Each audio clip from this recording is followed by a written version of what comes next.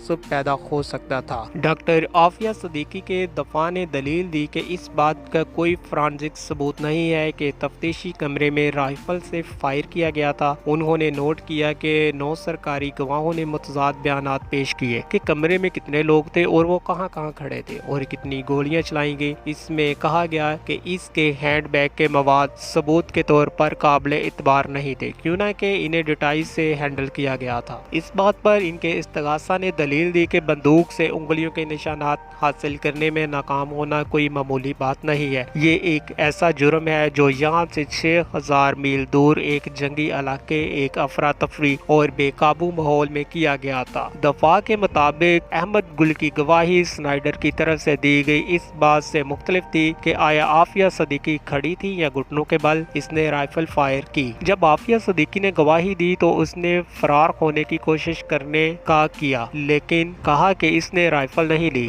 اور نہ ہی کوئی گولی چلائی ہے۔ اس نے کہا کہ ان کی گرفتاری سے پہلے اسے خفیہ جیلوں میں تشدد کا نشانہ بنایا گیا، جو امریکی ہونے کا بہانہ کر رہے تھے، امریکہ کے نام پر کام کر رہے تھے۔ ڈاکٹر عافیہ صدیقی نے اپنے وکیل کے مشورے کے خلاف مقدمے میں گواہی دینے پر اصرار کیا۔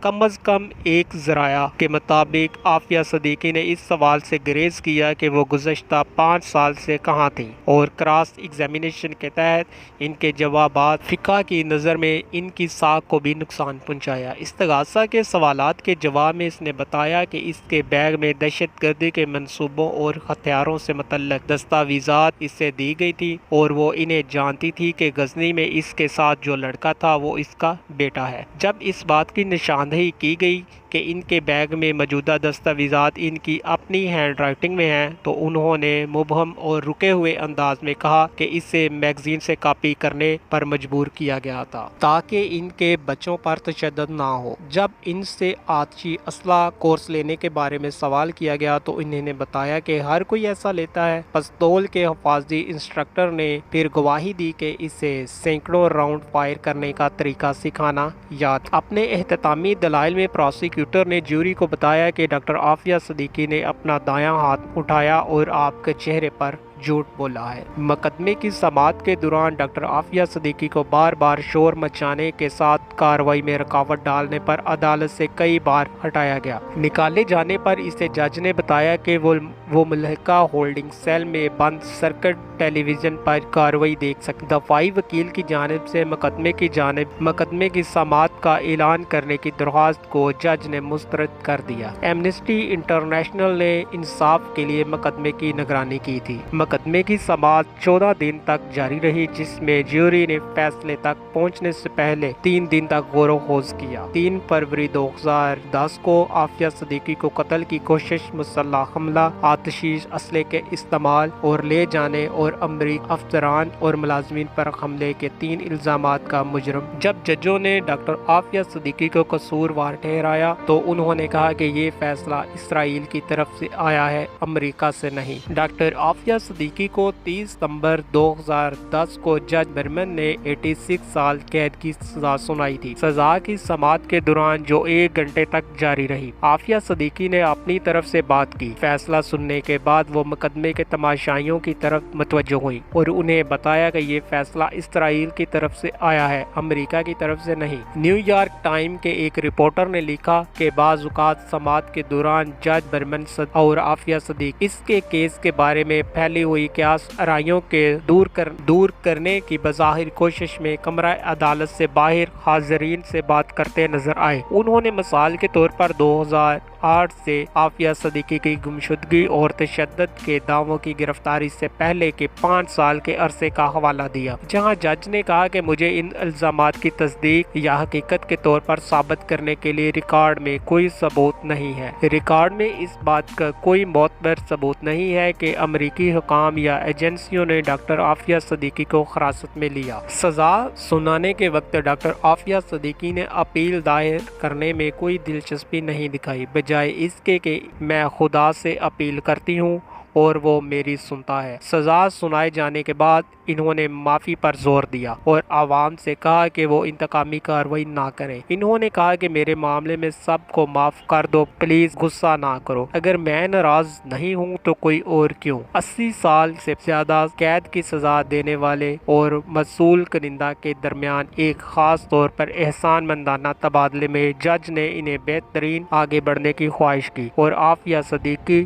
اور جج دونوں نے ایک دوسرے کا شکر ادا کیا۔